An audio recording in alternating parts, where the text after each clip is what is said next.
Ngayon, pare, gusto ko maintindihan, paano ang proseso mo kapag nalaman mo na kung sino kalaban mo sa battle?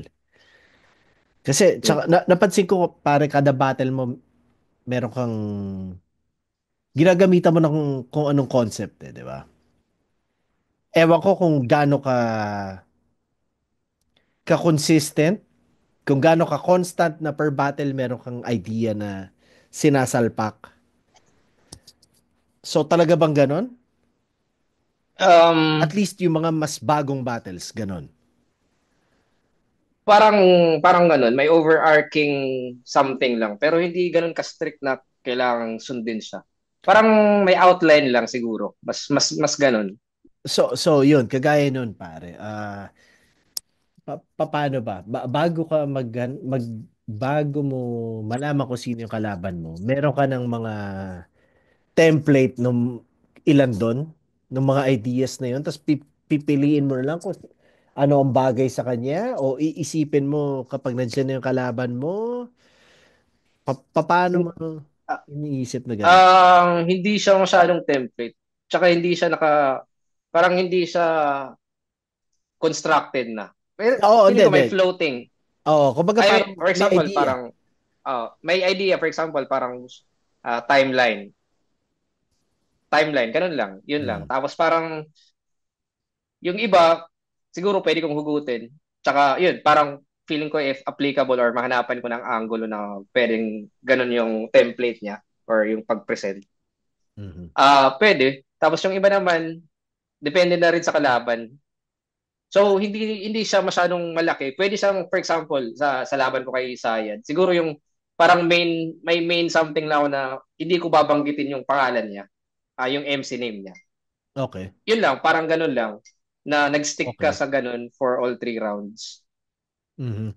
Yun, Yung, kahit simpleng ganun lang. yung Mga sinabi mo na timeline, kay Sayad din yun, di ba? mas kay EJ yun, yung parang year by year na Okay. outline na ganun. Okay. O sige, so kunwari, sinabi na sa'yo, kalaban mo si Semi, si EJ, pare. Okay. O paano na ang proseso mo? So, yung start nun, medyo parehas naman talaga sa lahat ng battles. So, yun, pinapanood lahat ng battles. Yan. Tapos, may document ako na naka-outline na. So, parang may mga bullet points na yan. Kumbaga, Like, lahat ng nasisilip mo, nililista mo lang. Ganon. meron ganong portion ng document. Angulo or linyang tumatapar kung ano. Tapos, nakalista yan. Tapos, parang simultaneous, nag-iisip na rin ako ng yung mga linya lang, yung mga draft Mm. na pwede mo gamitin na.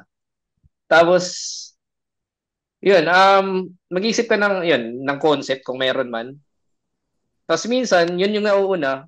Tapos minsan naman, yun yung nauuli. Or parang ini-insert ko na lang pag nabuo na yung round. May ganun. Instead na siya yung nauna, parang siya yung binuo mo na tapos parang Siya na yung nagdikit. kinamber mo. Oh, Siya. binikit na lang. Okay. Yun, tapos yun, sulat per round na yung sa akin kasi parang per round. Tapos yun, kabisa ng isang round bago magsimula nung next round. Yeah, yeah, yeah. Ako, Yan, ganyan ako. yun. Kumbaga, hindi ako mag-iisip. Kumbaga ako, kapag naghanda ako, kunwari sabihin ni Arik na, oh, eto, may parating ka battle, kailangan mo si ganyan. Ganon din. Nood, lista, angles, Yeah. material. Kumbaga, naka-bullet form lang. Tapos pipitas na ako pang first round o pang third round o kung ano man. Basta pang isang round, hinugin, practice. Kapag komportable enough na ako, tsaka na ako sa next round, no? So ikaw medyo ganun ka rin magsulat. Kasi Okay. pare, may iba ako na nakakakwentuhan.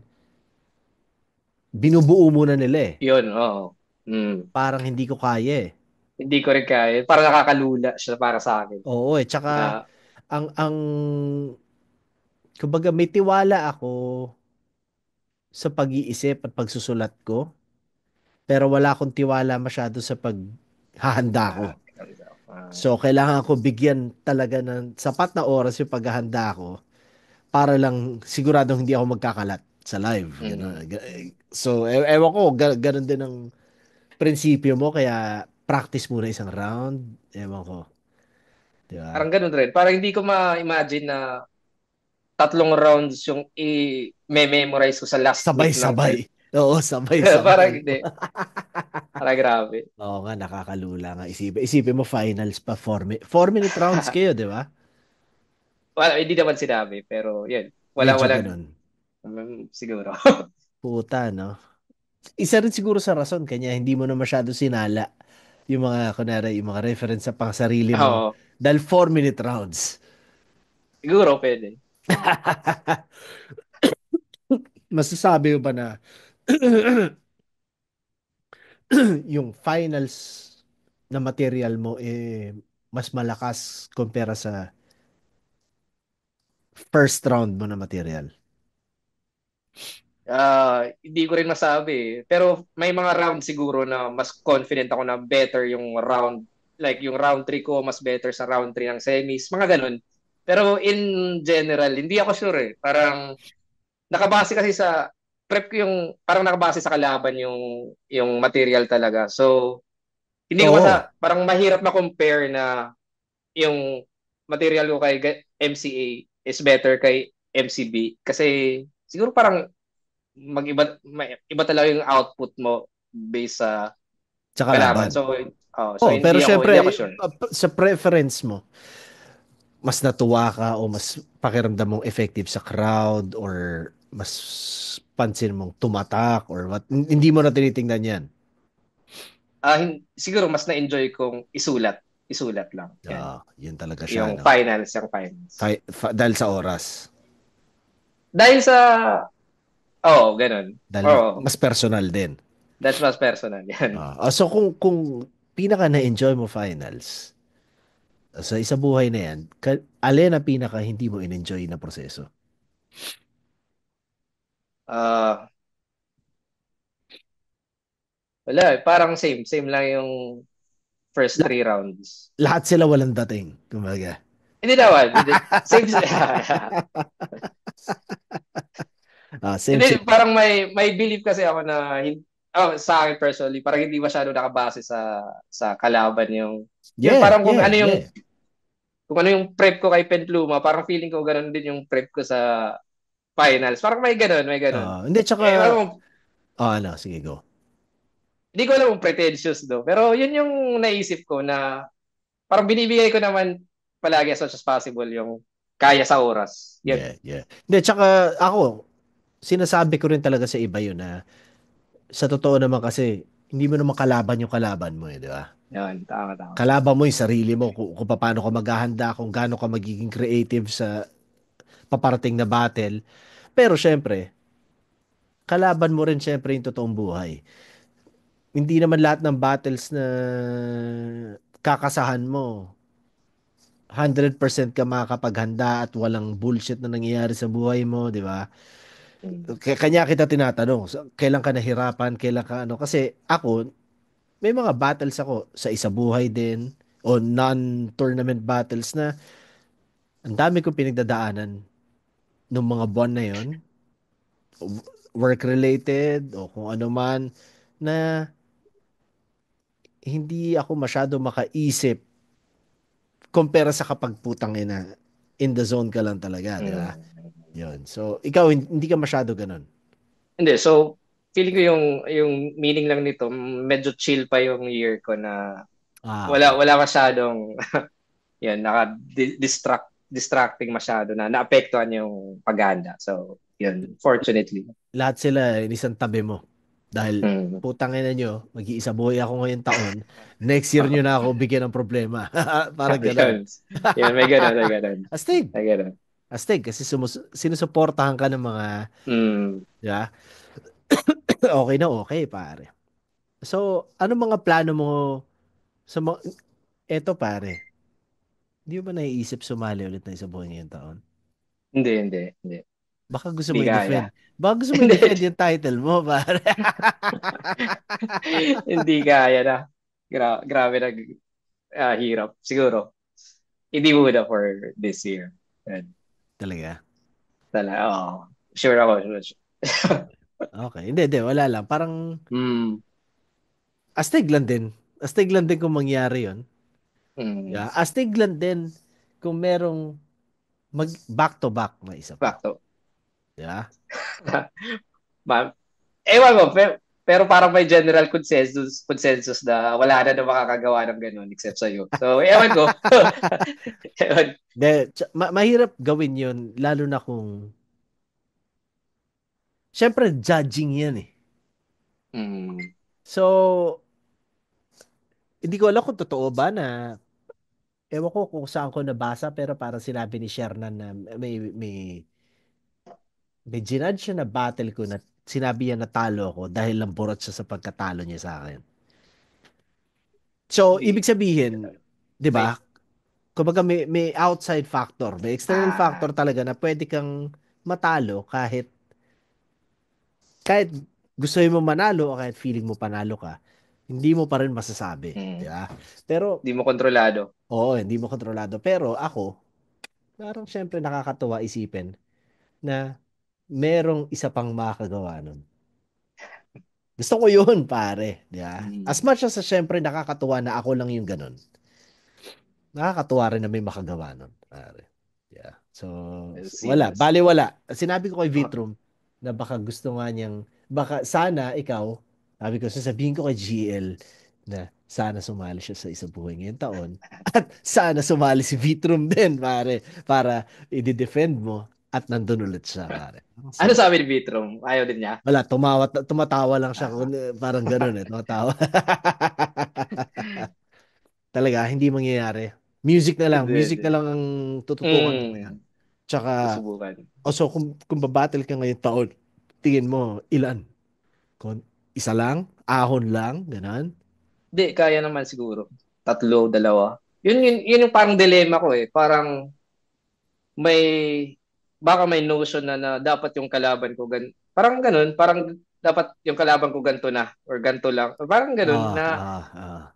medyo hassle siya sa akin kasi yung parang hindi ko naman masyadong iniisip yun. Parang hindi ko masyadong iniisip yung mga kalaban, yung pwedeng makalaban or yung hype Ah. behind that. So parang may mga MCs na gusto kong makalaban na feeling ko Gusto mo? logistics wise. O parang, for example, Batang Rebelde. Matagal ko na sinasabi gusto kong makalaban si BR kasi trip ko lang talaga siya eh. Yeah, yeah. Ano. Pwede naman eh, ba't hindi? Yun, parang feeling ko pwede naman, no? Siguro. Hmm. Siguro, pero may ewan ko kung may mga fans na magsasabi na ah, bakit hindi si ganito, hindi si ganyan. Eh, pakiba nila. Yun din yung, yun din yung parang gusto ko i-point out, no, na hindi dahil like champion ka, parang champion din yung kalaban mo or kung ano man. So, yun, Hmm. yun. Pare, Just, kung ganun lang din yung usapan, pare, isipin mo, pagkatas ko mag-champion ng dalawa, nilabanan ko pa si Badang. Di ba? Parang tangin na. Hindi, pero tournament pa rin yun eh. Isa buhay yun eh. Pero kung ayun, hindi, pero ako, wala akong pake. Wala talaga akong pake. Kaya yun din na nakakatuwa para sa akin sa isa buhay. Kasi, random siya, parang ganun. oo eh, hindi siya tungkol sa stature mo eh. Di Mm, ba? Kasi tama, tama. yun din yung napansin ko dati na parang masyadong nagiging choosy, nagiging picky yung ibang battle MCs kung sinong kalaban. Call out big names, call out ganyan, kailangan si ganyan. Alam mo yun, masyadong ego-driven. 'Di ba? Parang so na-realize ko, tangina parang solid mag-isa buhay ah. Mm, Walang kasamang emosyon. Trabaho lang talaga. Kumbaga parang gano'n. So, isa sa rason 'yun. Kaya ako siya ginawa. Dahil parang mm, kahit si Arik nun, syempre, inaalokan ako mga big names, gano'n. Tas para sa akin, parang tangina, ba't ko lalabanan yung mga yun? Dahil gusto nila akong kalabanin, pagbibigyan ko sila. 'Di ba? Dahil sila may mm. gusto, hindi dahil gusto ko. So, bakit hindi na nga lang isa buhay? Yun nga, random, di ba? Tangina, Yeah, yun ang yeah. matapat sa'yo, sa bracket mo. Manalo si ganito pang next round, edi yun, no? Yun lang talaga, trabaho lang siya. Hitman ang dating, di ba? Tama, tama. Tangina. Astig na Yun. ganun ka mag-isip dahil, Yun. Parang ah, yun din yung gusto ko sana ma-preserve na may, may ganun. Parang, hindi naman random, pero kahit sino na pwedeng yeah. labanan, pwedeng labanan. Oo, oo. Hindi ano, Oo. ah, Oo, ganun. Hindi hindi palakihan ng pangalan, hindi palakihan ng Oo. ulo, di ba? Stig. Sana nga ma-realize na marami 'yon, Mm. di ba? Tangina, no. Okay, so sa mga battles mo sa isa buhay, eto rin ano ko, masasabi mo ba naging better MC slash better writer slash better performer ko ano man? Masasabi mo ba na nung bago ka nag-start ng isa buhay, tsaka nung pagkatapos mo mag-champion, masasabi mo ba na nagkaroon ng evolution, nagkaroon ng pag-level up sa'yo mismo? Hmm. Hindi ko alam in general, no? Siguro may mga parts sa akin na in-improve ko. So, siguro baka improvement din yun. So meron, di ba? Meron, no, meron. So, yun, feeling ko meron. Yung parang yun, yung mga simple adjustments lang. Yung pag-cater ng more elements. Yun, yung pag-take in ng crowd, mga ganun. Uh, Feeling ko meron naman improvement. Pero feeling ko malayo pa yung kaya ko pang kaya ko pa isagad or may mga improvement pa sa different elements na kaya ko ipakita. Ano, Yun. hindi ka pa pumipik. Oh, sana. Yun. Mm. Oo, ako, naniniwala rin ako talaga na dapat habang tumatagal, mas nagiging matalas tayo dahil hindi naman to basketball na physical eh, di Oh, ba? yun, tama.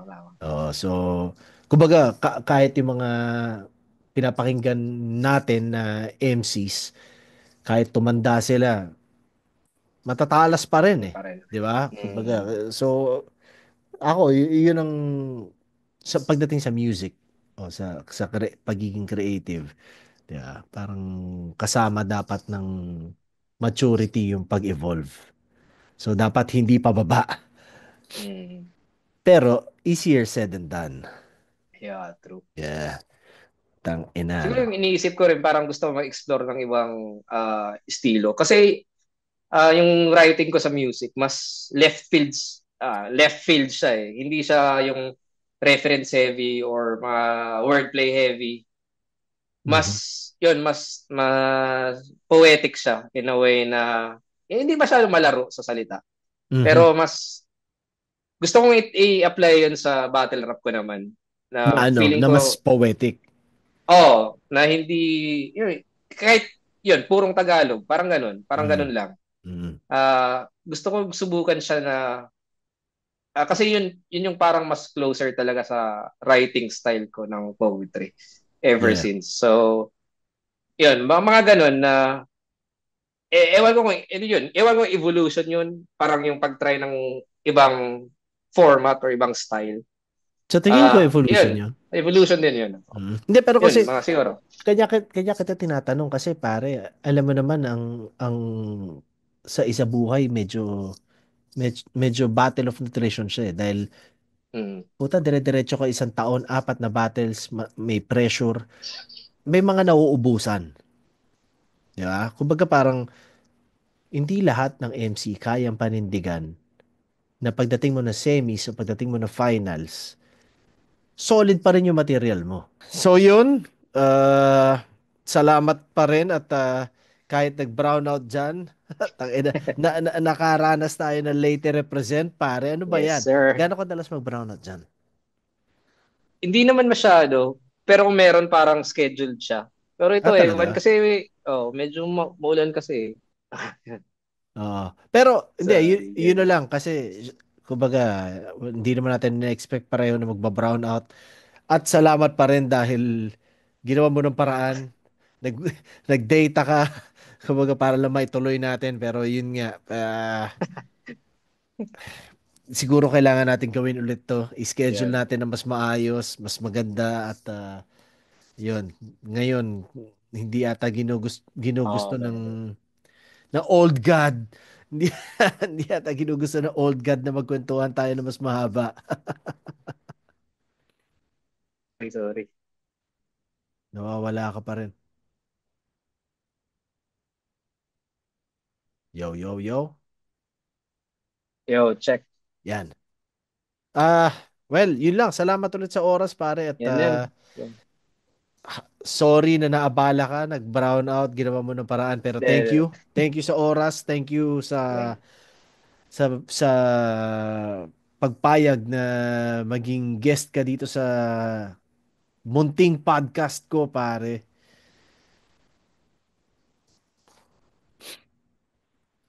Meron ka bang mga huling pasabi? Yan. Maraming salamat din sa imbita. Yan. Oo. Meron ka bang gustong mensahe sa mga manonood nito o kung ano man? Tangin na nila, kahit anong ganon. Hindi, yun, suporta pa rin, especially sa mga bago. Yung mga Yeah. paparating ng mga bago. Tsaka yung bagong tournament. Tsaka yun, suporta palagi. Yun. At yun, respeto lang siguro sa lahat. At yun, love. Love. Yes, respeto at pagmamahal sa lahat. Gawin nating sa lahat ng mga nanonood at sumusubaybay, gawin nating mas maganda ang community ng yung Flip Top Universe. Alam mo yun, mas may respeto, mas may pagmamahal. Yan. Yun lang, gawin nating mas maayos yung community natin. Pwede yun, hindi naman kailangan toxic lagi kapag hip hop, kapag battle rap. Pwede namang sibilisado tayong lahat. Yes. So, i-keep natin na ganun. So, yun. At yun lang. Salamat ulit, GL. At congrats ulit sa 2024 Yan. Isa Buhay Yan. Championship mo. Sana mapanood ka namin bumatel soon. At sana magawa natin mag-guest ulit dito. Makuha ulit kita mag-guest dito ng tangina, hindi na magba-brown out. Siguro, ewan ko. Basta gawin natin to ulit. Sana hindi ito yung last time na mag-guest ka sa channel ko. Anong nangyari? May kuryente na? Kuryente, meron, pero ewan ko pag kung bumalik yung wifi. Wala pa ata. Tangina. Tangina. O, hayaan mo na. Pero thank you. Basta yun, ako, gusto ko lang pasalamat sa'yo dahil after 4 months, nagawa na rin Okay. natin siya. Long overdue. So, thank you. At yun, sana tuloy-tuloy mo ma-inspire ang mga tao, ang mga taong bilib at naniniwala sa'yo, pare. Yo, Susubukan, susubukan. susubukan. Ayan, narinig mo pa rin pala ako. O sige, yun lang pare. Hindi na kita istorbohin. Tuloy, Narinig. tuloy, tuloy mo na yung ano mo dyan. Kung ano man routine mo ngayong umaga dyan. Meron ka ba gusto i-promote? Yan. Maraming salamat. May gusto kayo promote? Yun, YouTube, Spotify, tignan nyo na lang. Yun lang, yun lang. Basta GL. Basta search lang nila GL. Search lang. Yeah. O sige, yun lang. Salamat GL. Thank you, thank you. Oo, at Kita-kits soon. oo. Sana nga soon. Sige Sana pare. soon. Peace yo! Peace.